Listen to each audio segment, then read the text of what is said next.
When I go for a race, I want to win it, right? If I'm going for an interview, I want to get selected. That's a mindset. Worst salary negotiation. He banged on the table. He kind of abused me though people write posts on LinkedIn saying HR will get back to us and we never get feedback, but trust me. Every time I did that, it backfired. Yeah, I can understand. So I like such people who ask these questions. What is the best answer you've heard for, do you have any questions for me? He said, I hope you will not give me anything in day shift because, I cannot go out in sun. I have to use a lot of sunscreen, but no bias. The people come with different mindsets also. But if the cornerstone is curiosity, knowing more about things, I guess it makes sense. Should applicants apply on jobs which are, let's say, 2 months old? Should they bother applying, putting that effort? They would already have so much of junk. Rather than that, I've seen that candidates don't consider ESOPs as like a real compensation. It's more like a fictional one. Because they themselves don't know, the candidate will also not take it seriously. I feel like in long term, wealth is created only through this. So salary and all will go on, but when you get part in the entire thing,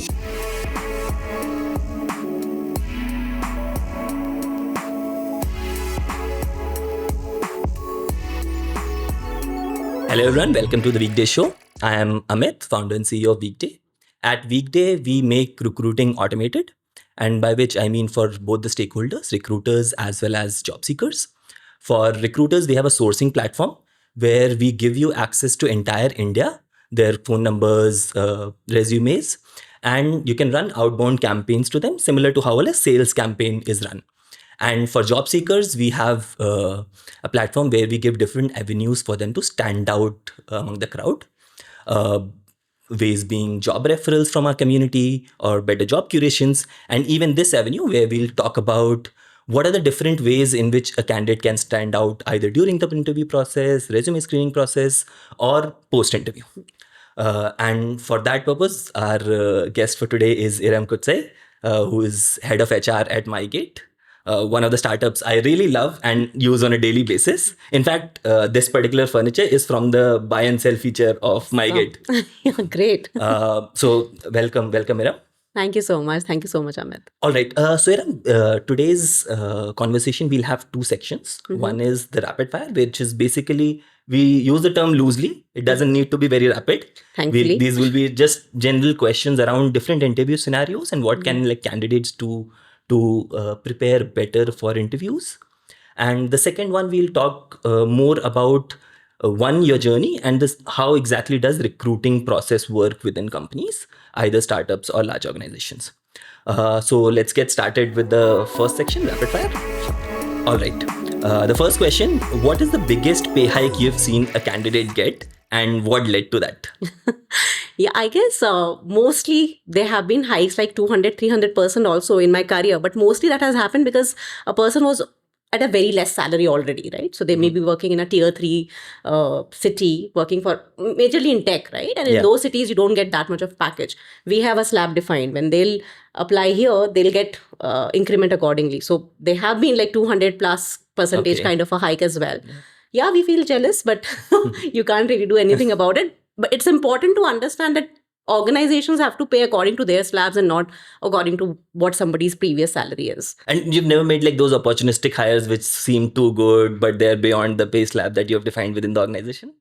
Yes, that has happened, but the delta hasn't been that high. So it hasn't been that unproportionately very, very high. But yes, yesterday only rather we were talking to somebody for recruitment team itself, and we have a slab defined and all. And my TA lead and I were discussing, candidates looks really nice, but what to do? It's beyond the slab. And that is when you stretch, and you should, good talent has to get that kind of remuneration as well. So that happens, but not the percentage that I mentioned otherwise. Got it. All right. The next one. What is the worst salary negotiation that you can recall and what did the candidate do? Yeah, brings back some memory from my first job. In my first job, we used to do a lot of vendor hiring. It was in Delhi, right? And I don't know if you're aware of it. In Delhi, in Malviya Nagar, you go on a street and you'll get like 100 vendors, like consultants, right? And then in basement and everywhere. And we were supposed to be building good relationship with everybody because they're giving us people. What kind of vendors are they? Hiring vendors. Okay. Yeah, a lot of vendor hiring was happening. First job was a BPO, Intelinet Global. So a lot of it, in a month, you're getting like 1,000 people onboarded as a team, right? So I was in one of the vendor side, and it was the entire process was first round, then VNA round and all. So it used to take like till 8 o'clock in the evening or maybe 10 at times when you're closing everything. And we are closing the offer now, like very day you're closing the offer. This guy is sitting here, he applied for a back-end operations job. And we do give all the details about what is the salary range and all in the beginning only, so that when somebody is walking in for the interview, they know it. So when I'm closing the offer, I give this, okay, congratulations, you are selected and all that. This is your offer. And this will be your salary. And it was written there. I was showing the breakup and all. And the salary, he was not happy about it. So he said, this isn't that I should accept. I'm an MBA. So I said, okay, so what was it in your mind? So he said, he gave a figure which was like way beyond. He said, you already knew this is a slap. And he banged on the table. What kind of an HR person you think you are? I am an MBA from I won't name the university. And this is, and again, he kind of abused me in the what most appropriate manner that he could. And this is what you're giving me. And then the consultant had to barge into the room and had to move him out. I wouldn't say negotiation, but I will never forget this kind of a situation that happened. Right. And of course, he was not hired. Of course, yes. But I was scared because it was my first job, maybe like second, third month into the job. I was like, I will never do salary negotiations now. I also learned, when you were telling that why this salary is being fixed for somebody, it is based on somebody's skill set, interview that they have given and all. I really feel that not all the people are open to feedback. Right? Though people write posts on LinkedIn saying, HR will get back to us and we never get feedback. But trust me, Correct. People don't take feedback. So that was the learning. So that's one thing actually we do is that don't, like for example, whenever there's a rejection, don't give feedback unless they actually ask for it. Because, and this used to happen actually, so prior to this, I was in a investing role. So I was investing as a VC analyst, so in VC firm. Okay. So wherein there and also there are startups who are applying. And the most common thing that any startup has as a complaint is that VCs never give proper feedback or don't give proper rejections. Right. So then whenever, and I used to do that religiously for my first year, where I will give actual feedback on that, okay, this is the reason why we are not deciding to invest in you. And every time I did that, it backfired. Yeah, I can understand. Yes. And I'm assuming the same thing happens with candidates as well very often. Yes, not all, but most of the time that happens, we've seen. All right. Moving on. What is the best answer you've heard for the question that is typically asked at the end of interviews? Like, do you have any questions for me? Yeah. See, I personally really like people who are curious about things, right? So when you ask these questions, especially for your direct team or otherwise also, in a leadership role, or not like very senior, in MyGate only we were hiring somebody. And this person did say that, can you tell me how my manager's job will become easier if I join? Like, what will be that impact that, you think I can create and how can I go about it? I really liked it because this person, I felt like he's almost ready to contribute and I really want to understand what kind of, things he would be working upon. So I like such people who ask these questions, but no bias. The people come with different mindsets also. They have different ways of asking questions and depend. If somebody is a fresher, they'll ask different kind of questions. Somebody's experienced, they'll ask different kind of questions. But if the cornerstone is curiosity, knowing more about things, I guess it makes sense. And what would be the worst one? Like, what are the kind of questions that people should not ask? I wouldn't say should not, but, at times, for example, now, especially I sit in hiring discussions mostly at the end of the, like all the rounds have happened and I'm taking interviews. And these people have gotten the basic understandings of, shift timing and, what are the flexibilities around things, office lunch is there or not. And when they ask these questions, especially people who are like experienced and come with some experience, then I feel like, okay, till now, what were you doing? You can ask these questions. There's nothing harm. But if you were really serious about this job, what was happening till now? This is the final discussion. So I wouldn't say worst, but kind of makes a question mark in my So these mind. Logistical questions generally should be asked like in the first stages of the Well, this should be a clarity, right? You are also investing your time into the entire process. I also feel, Amit, that now the hiring landscape has completely changed. There were times when companies and hiring managers used to sit like, I am offering you a job, like that kind of an attitude. No more like that, bro. You have to fight for the right talent. And this right talent should also take things in their control, right? You should ask right questions at the right time. And while I'm talking on this, I also remember one more. It was a little funny thing. Again, in my first job, BPO hiring is fun. So you get these people. I asked this question to somebody, and any questions that you might have for me. Yeah. And it was for night shift. He said, I hope you will not give me anything in day shift. I said, not that I'm aware of, but is there a specific condition? Can you share that with me?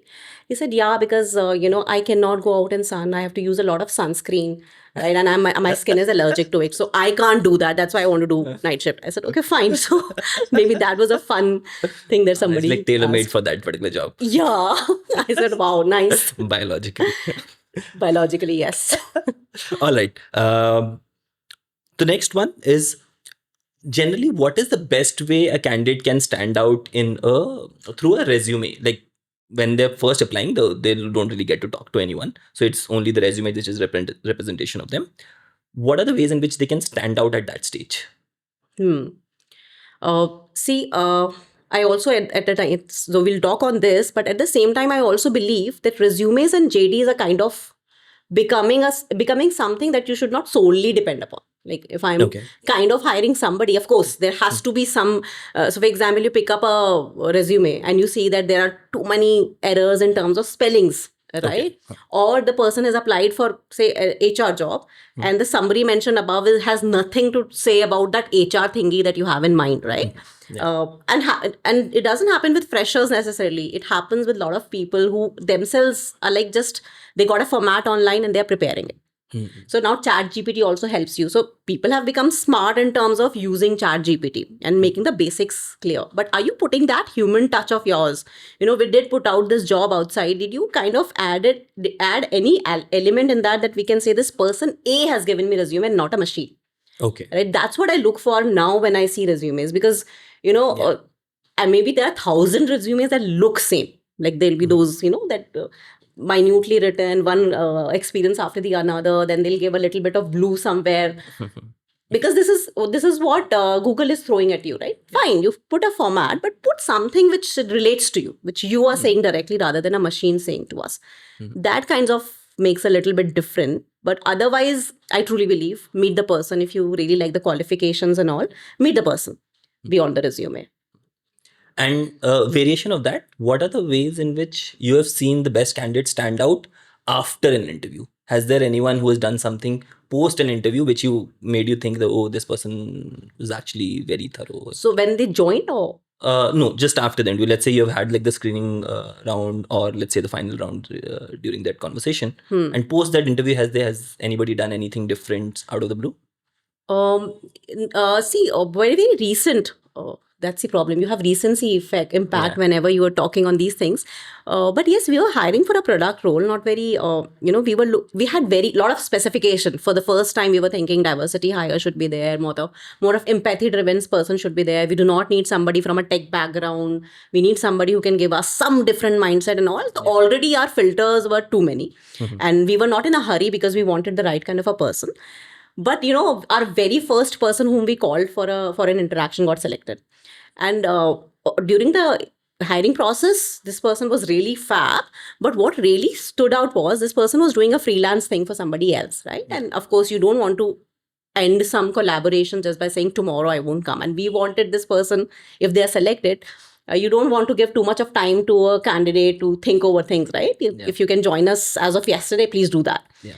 So when we gave that option to somebody, this person actually said that, I really want to do a knowledge transfer right from today, because even I want to understand that am I the right fit for this? Because whatever I have understood is only a day, right? From her perspective, also it was such a nice thought that you were in such a hurry to hire me that in a day you have completed everything, and I want to know what real work is all about. So let me sit with that person. You sign an NDA with me. So that problem solving attitude that this person showed even after the process. And this was before getting hired. So yeah, it was not like I'd already interviewed her and all, but when we sat together and said, how will we go about your onboarding? And, the Christmas leaves are coming in, and then there'll be New Year's, and then this person will go away who's supposedly be given the KT and all. That is the solution that this person gave. And I really liked it. Like, I thought that there's a solution somebody is giving up, and not like saying, I can't do much about it, just figure out. Because candidates can say that, right? That I have a notice I'll have to serve. This is your problem. But she didn't say that. So that was exemplary for me. All right. The next one. What is your favorite interview question to ask? Yeah. So one question I generally ask people that if you're a brand, what can be your tagline? Right. So that means how are you defining yourself? And what are So the best responses that you have seen to that? Or what is it that you try to get from that? yeah, I try to get like, how do you define yourself, right? It is maybe you say that alternatively, you can ask that if I go to your friends and ask about you, what are they going to tell me, right, about you? What are those things that you think they'll tell me with the impression that you leave on somebody? I get a lot of good responses to it. Like, there've been people. Generally, I don't like the people who pick up responses from a brand tagline, like just do it and all that, right? So, I want the person to also show the creative side of them, right? So, for example, there was a fresher who said that if you think, I'll say my tagline is that if you think this is the best, wait for my next, right? So I really like that, like very innovative, coming out like then and there, and describe as to why that I feel like every time I'll grow whatever project I'll deliver and all that. So I really like it. So I like how people become creative in this, and I get a lot of good answers for these questions generally. Okay. Right. And what are the bad answers to this? So one person gave me the answer, zindagi ke saath bhi, zindagi ke baad bhi, and I was wondering, okay, how? Explain, Okay. and there was no explanation. Oh, he'll build processes which outlast him. Yeah, maybe, yes. I went, okay, fine, but there was no explanation around it. But okay, it was funny. Yeah. So not a good answer though. All right. That brings us to the end of the rapid fire round. We'll move on to the next one. We'll talk a little bit more about your journey. So first, like what made you decide getting into HR? What led you to choosing it, or was it more that happened to you? Actually, I would say that it chose me rather than I chose it. And the first reason I did MBA itself was I never wanted to do a MBBS because my family is full of doctors. Okay. And I never wanted to study that much, to be very frank. Right? I was like, just do something quickly and get into the mode of jobs. I really wanted to do job. And my entire family has been of businessmen or doctors. Okay. So it was the first from the family who thought of it. And I chose MBA. Thankfully, my family has been always... And this is in Delhi. I was in UP when I was deciding about it. I've come from a UP family, and in spite of having a sister who was MBBS and now she's a eye surgeon, we never got the burden from our parents that you have to do because Sharma ji ka beta is doing something. Thankfully, we were like, whatever marks we used to get, we were celebrated at home. So that was lovely part of it. So we had that choice option always open. So I did this MBA from Delhi. So when we were doing MBA, one of my marketing professor only told me that, you're cut out for a people operations kind of a job. You should choose HR.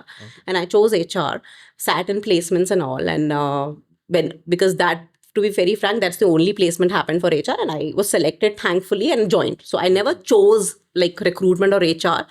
But when I started meeting people and I could see that jobs meant too much for somebody, right? There was this girl who had, I remember meeting another, consulting only meeting with her, and during the interaction, she kind of told her entire story, how she's after selection. By the way, I seldom do any emotional hire, right? So when she got selected, she told how she's the only earning member, and I want to really hug you, she said, because you selected me. That is the moment I felt this is the life I'm going to be there for long. So I guess recruitment chose me rather than I did.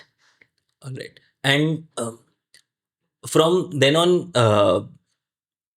like generally you've sort of gone in your career ladder, chose different kind of organizations. So what led you to choose? I'm assuming like when you joined MyGate, that was an early stage of MyGate, right? Like what led you to choose a startup versus a large organization? What exactly how is HR different between a large organization and a startup like MyGate?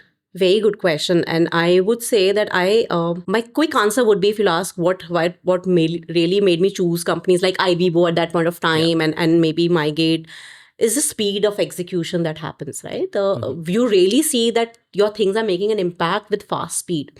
In a bigger organization, there are processes. And as you become big, you have to make processes for a lot of things. So if there is an Eram, an executive HR somewhere in a corner, you doing something, nobody knows you. It will take a long while for you to make something happen, right? But an Eram HR executive in MyGate or in IBO can make noise if you can really do some impactful work, right? So that impact then and there that you see, that's fab in these organizations.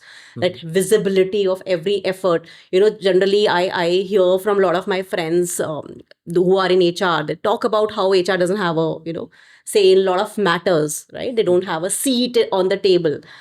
In such organizations that doesn't happen, right? They involve you in a lot of things. So I guess that's the plus point. And the reason to choose MyGate was that, right? When I came to Bangalore in 2018, I was working with other organization, and somebody, one of my senior, introduced me to one of the co-founder. And my catch was, okay, fine, startup, things will be moving fast, and I can really see how all things can really make an impact. Let's join that. So that is the difference, I guess, how startups and established organizations work. And if we talk about recruitment within startups, so generally for most job seekers, the only sort of interaction or the entry point that they would see is there's a job opening, I'll apply to it. And then there might be some resume screening, there's something happening with ATS, etc. So what exactly goes on behind the scenes within recruitment or the early part of employee journey? When and especially in a startup environment, that what are the different processes, what exactly is happening after, let's say, I apply on a job, or even before that? Yes. Again, a major difference from a bigger organization to a startup is, when you have a well-structured legacy organization, within recruitment team also, you have defined roles of various people. There'll be coordinators, there'll be calling executives, there's a sourcing team, there's an employer branding team, there's an interviewing team, an offer letter generation, MIS, and blah, blah, blah, blah. In startup, a recruiter does end-to-end everything, right? So they're like managers of their portfolio. So if you've gotten like 10 positions that you have to manage, you are the manager for it. You plan what is your employer branding strategy, what portals you'll use to publish it, how will you source people, what's your feedback mechanism to them, what is the interview, are you going to do a campus for that and all. Every recruiter decides it, right? So that's, again, it's amazing role for a recruiter to be in a... And just to sort of set context, like for example, for one recruiter would be working on how many roles at a time? There are times that a recruiter also works like close to 25 positions or 30 positions as well, but not to load recruiters on that. That's why source mix plays a very important role, right? So what kind of sources, channels that are you using? Not necessarily every time you have to push yourself hard to do in-house thing. Let's see if you can use other sources as well. Okay. Yeah. So so one recruiter working on, let's say 15, 20 sort of roles. And how exactly would they go about, let's say there's a product wala opening that you mentioned, right? So let's say that opening has come up. Now what exactly will happen? So basically the first step they take is to have a better understanding also. So majorly in startups, you don't get a very like a standardized role open, right? Everything is very, very customized. So you sit with the hiring manager, understand what do they understand by a product manager. Then they post it accordingly on any portal that they think they'll get the maximum rewards from, and to the consultant simultaneously. The position is very, very like because every recruiter has to follow a TAT as well, right? It's their own metrics. So they at times for positions which are like really urgent, they keep all the sources simultaneously open, right? They get the applications. So on portal, when they get applications, you get 1,000 applications. It's also important for them to close it as and when they get a benchmark that they can't really screen all. So let's, if you put numbers to it, let's talk about that product opening in which you didn't want anyone from tech background. So what was the turnaround time? What was the sort of time period that was given to the recruiter there? And if they posted it out, how many applications would they stop at? So for a recruiter to close this position, for the joining, we gave the person 45 days time because 45 days. Somebody was leaving and we wanted this person. So that means offer needs to be rolled out like within a week or so. Minimum 30 days notice period somebody would have, right? Or you target people who are already on their notice or freelancers, right? Do a mix. So that within 45 days, we get this person onboarded. So now this person went to a portal, published it. See, positions like product and all are little cream positions, you get them. Like you get these positions. But what happens is when you get applications, you get application in thousands. Like MyGate's, because MyGate's page has a lot of followers and all, you get thousands of applications. You close the job post then and there itself. The problem is people will still apply who are from tech background. People will still apply who have nothing to do with product. So that is the major problem that a recruiter faces. I guess that's where a recruiter's maximum time goes. moving out the profiles that are not relevant. Right? Because they have to click on the reject button and send them some feedback. A good recruiter wants to do that all the time. Like, let me give them feedback. It is not relevant. So they want to do it, but that kills their time. Right? So a smart one, what they do is they park the feedback for the later time, just a scroll through. Right? A smart recruiter with time gets to know, Acha, this is not done, this is not done. If they're looking their LinkedIn profiles and all, they get their selections first, move them to the funnel. Then the person calls them, try to understand why they've applied. And also, see, again, as I said, scenario is changing. You also tell them why should they apply with you. Even if they have applied for the job application, make them interested about what MyGate is as an employer. Like as a customer brand, it is fab. Like what are we as an employer? So they take this opportunity to place a employer brand in front of them and find a suitable time to come for an interaction, that this person comes for an interaction, goes through the various levels of discussions. At times, we also have some assessments, not all the time. In this particular case, we did not because we really loved the candidate. The person came and the entire day. So let's say there's one person that was that selection funnel that person moved to. How many such people would need to be there in order for you to sort of start believing that they would be a successful hire? Very frankly, our recruiter team has I wouldn't say KRA, but a target which is known as quality of profiles. They say that if I'll push forward 8 profiles, one of that will be select. Okay. So at the screening level only, they become, so if it is a tenured recruiter, they put their intelligence into action. Like I should not forward a junk because I have to meet my that target. Right? Quality of profiles. So that is how they send. So need not necessarily, for example, for a senior role like a PM, I wouldn't send my hiring manager like a 10 profile. I can even send 2 profiles. Let us start with them. What also happens is the quicker you send these profiles and start with the next interactions, you also understand if you are on the right direction, right?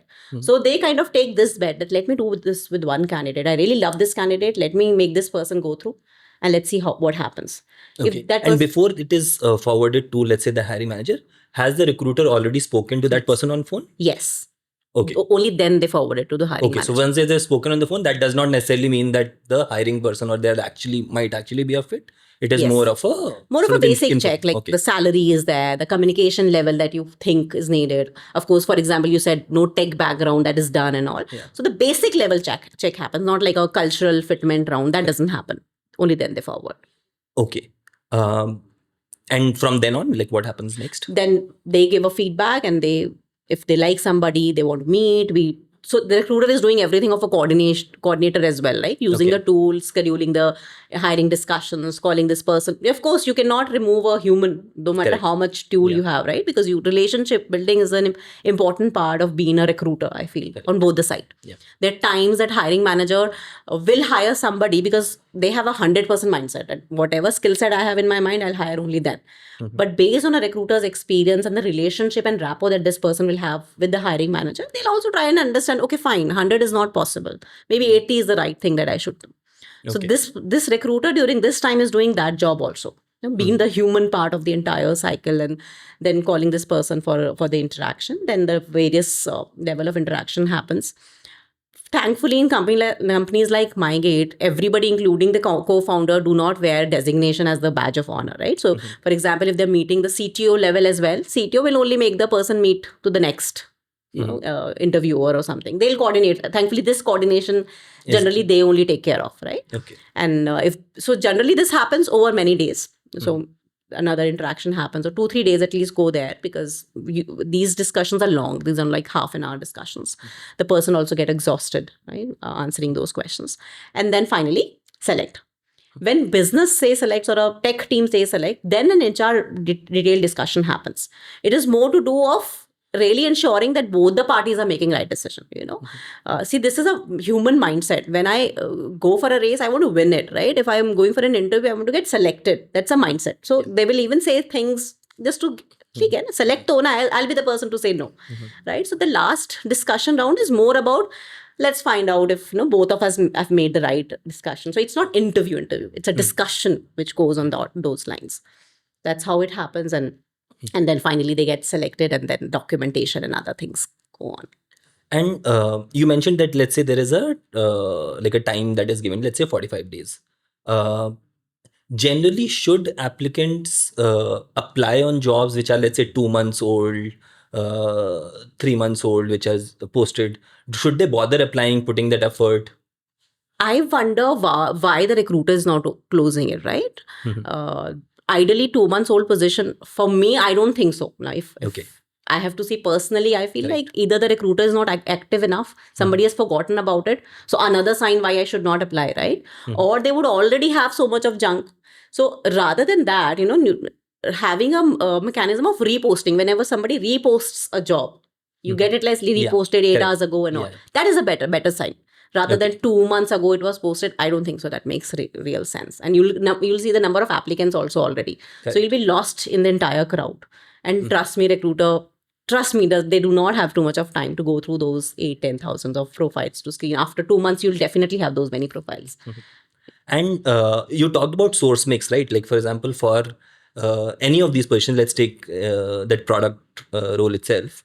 What would be a typical source mix, which basically means that whether how many sort of inbound applications, or there's any vendor that you've used, or you're using any of the platforms to source candidates, what typically is for any of these sort of positions? Is it a tech position or sales position, etc.?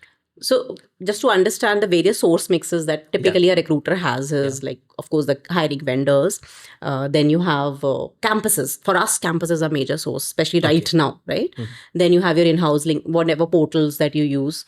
Then But for campuses, would you have a different position altogether, or is it one position which could be filled by campus, could be filled by external? Both.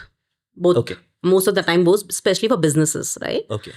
See, in tech also, majorly we want, whenever as MyGate organization also, majorly we want to hire for those level of positions.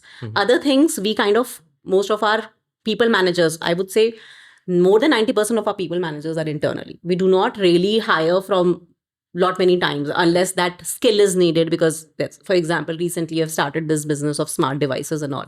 You would need people who are specialized. Otherwise, it is all internally. So our major hiring is only of people who can be fresher also, but if you need some nuances of some experiences, then you go with 1 or 2 years of experience. So that's why it plays an important role of campuses as well. Also, how campus, for example, somebody is saying this role I have, but it is like temporary. Can we get contractual people and all? Their campus can help you with interns. Yeah. Right. So that's why campuses, especially for startups, I guess, are a major source. Then you have your portals and all, and people references internally, right? Major source in the long run for any recruiters is when the cost sources, like the external cost sources, reduce. Right? And your internal people references or the campus and your own brand, a recruiter becomes a brand in the kind of hiring that you do. In a long term, in my experience of now over 15 years, I have never seen a recruiter in the long term sitting the entire day and doing calling, because now they know the stuff and they also know the people and people know them. So the recruiter builds a brand of themselves, then their internal sources become much more than the external cost sources. And what are these cost sources? Majorly hiring vendors, right? See, portal 1 or 2, you might have to have, like one portal you'll definitely take, right? So that will be there for sure. But other than that, the hiring vendor support, unless the positions are like new or like you need like 100 people, like say in a very short span, then a recruiter tries to keep it a little slow. So let's say there is any applicant, any job seeker who has been approached by any of these vendors. Should they consider this as a less probable thing that their candidature might not be taken forward as well as it would be if I went direct to a recruiter? That's not the case. It will be taking forward. When I talk about in the long term, people not taking support of vendor, then this position will not go to vendor at all. If a vendor is working on it, that it is genuinely a vendor is working on it, then when the vendor will give those profiles, rather just do for example, if I've given this position to vendor also, and it is on my portal as well. Now, when my vendor has given me this position, they have done the screening, right? On my portal, I'm yet to go through it. I'll go and do the screening, but I've already gotten it here. In that situation, rather it becomes higher possibility of me going through it through the vendor. Right. So if a vendor is working on it, there shouldn't be any doubt. They should not feel like, oh my God, whether I would be or not be. But at the same time, I want to say, do not pay to any hiring vendor. Like, people also end up paying for their selections and all. If a vendor is doing that, don't do that. A lot of vendors, because they get paid through the company, right? Yeah. And so please do not fall in that trap. But don't be suspicious about whether I should go through this channel or not. All right. So I also want to talk about sort of one part of compensation, which is ESOP. So last year, I think MyGate did an ESOP buyback, right? So, and generally, I've seen that candidates in India, especially, don't consider ESOPs as like a real compensation. It's more like a fictional one, or might be a lottery ticket, which might happen, might not happen. Can you talk about a few stories from that buyback? What really it meant for the employees there, and what is just give some base to candidates as to, like, there's not really fictional money. There's like real money that you get. I guess that's where, I guess very important for any corporate is to educate your recruitment team what are ESOPs. When these people themselves are not aware of, they'll sell it off like, this much is fixed, this much is ESOP, right? And they'll not tell what is ESOP, how do you get it, and what really it means, what is the amount like. They'll just tell the unit and all, because they themselves don't know. The candidate will also not take it seriously. The first step, I guess, is there. They get to know. So we did a session completely when the recruiters at the junior level also got to know. And then they wanted ESOP. So whenever somebody gets to know that, how you're becoming a part of that story by even creating wealth. See, I feel like in long term, wealth is created only through like this, like ownership, salary and all will go on. But when you get I would say a part in the entire thing in the form of like skin in the game, if I can say that, only then you can create a long-term wealth.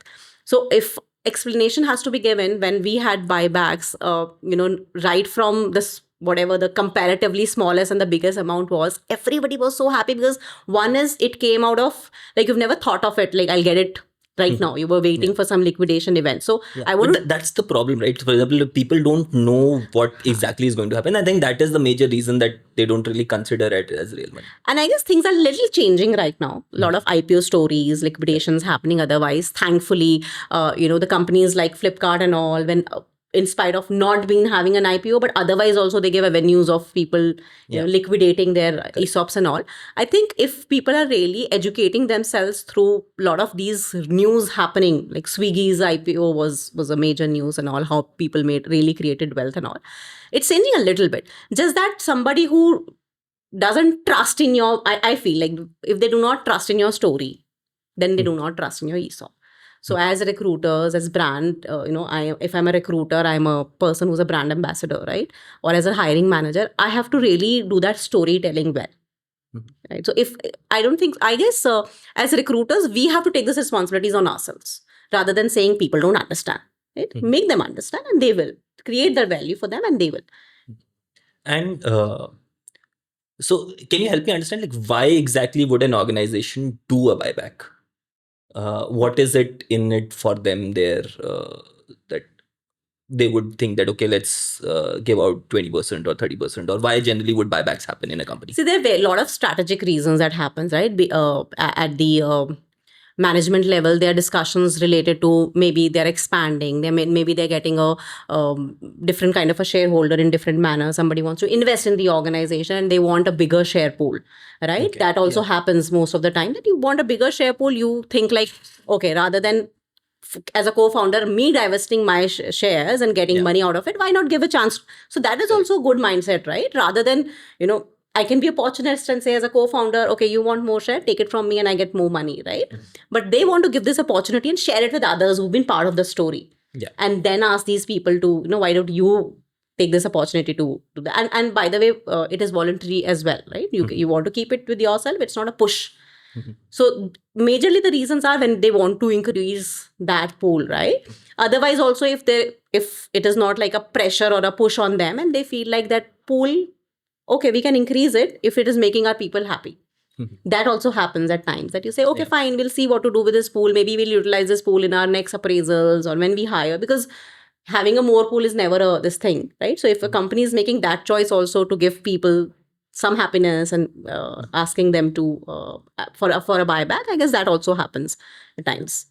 So it's not just like a liquidation event that could happen. It could also be like an external fundraising event which Yes, triggers it can also happen, right? So need not necessarily pata nahi kab IPO hoga, or if a merger happens or whatever.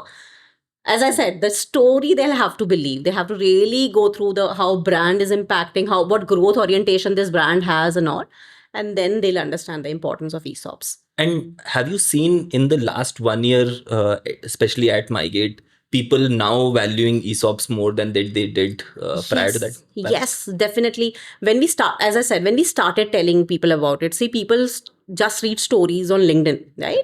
And yes, there are times, there are organizations, they do not have very people-friendly ESOPs policies. Like, policies are also there now. If you're leaving, till when can you buy these? Correct. If they have to buy then and there, a lot of tax they have to pay, they leave it, right?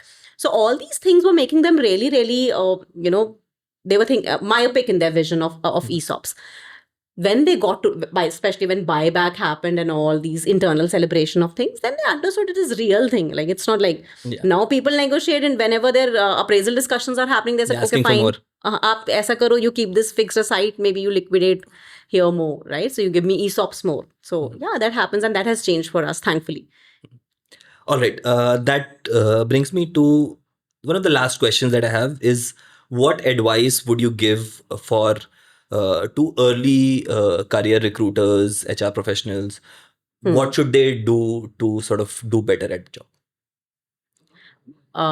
If I can give an advice, see, I feel like recruiter is a job. You get a job in your, you're a fresher almost, and you start talking to people in a manner that I'm offering you a job, right? So it's very easy to get a sense of that power and start feeling like I'm so powerful, and I'm like, no, it's very easy for you. I would say, if you can keep a mantra in mind, that treat anybody that you're meeting like you're meeting a CEO. Just feel like this person is a CEO. Have that kind of a mindset. Never have modesty out of your character or humility out of your character. And that is one character I really hire for, right? You cannot teach somebody to be humble, but you have to be humble. So there have been times, because you have vendors and hiring partners, you are not boss of them, right? They're also businesses, and people start talking like that, like, okay, I'm giving you business, and they kind of trash, people over the phone, like, what is this? Not nice candidates. The entire tone goes for a toss, and your relationship goes for a toss, and they'll understand this later, that this is what they're losing, and this is the most important part. Today they might be meeting numbers in one way or the other, but in the long term that doesn't help. So please have that modesty and humility in you, and treat everybody like they're CEOs. I guess that should help in the long-term journey. And what advice would you give to job seekers which you have not given so far? Okay, I can't say I have not given so far, but in one way or the other, I've kind of conveyed it to people where I can. I feel like it's okay not to have answers all the time, right? So that's okay. You don't have answers, just say it. But when you kind of try to cover it with some overconfidence, then you kind of kill it for yourself, right? You don't do that, please. Just say, I don't know these things. So that's okay, because not everybody knows everything. The irony is, most of the time when they're meeting hiring managers, these people are pretty experienced, and at times they have this mindset, they ask questions from that mindset. So you might not know everything all the time. So that's okay. Just be open about it. Right? Then you'll have higher chances of selection rather than faking things. All right. Great. Thank you so much, Eram. Thank you so much for an insightful session. Hopefully people learned a lot. I surely did. Thank you so much. Thank you so much, Amit. Thanks.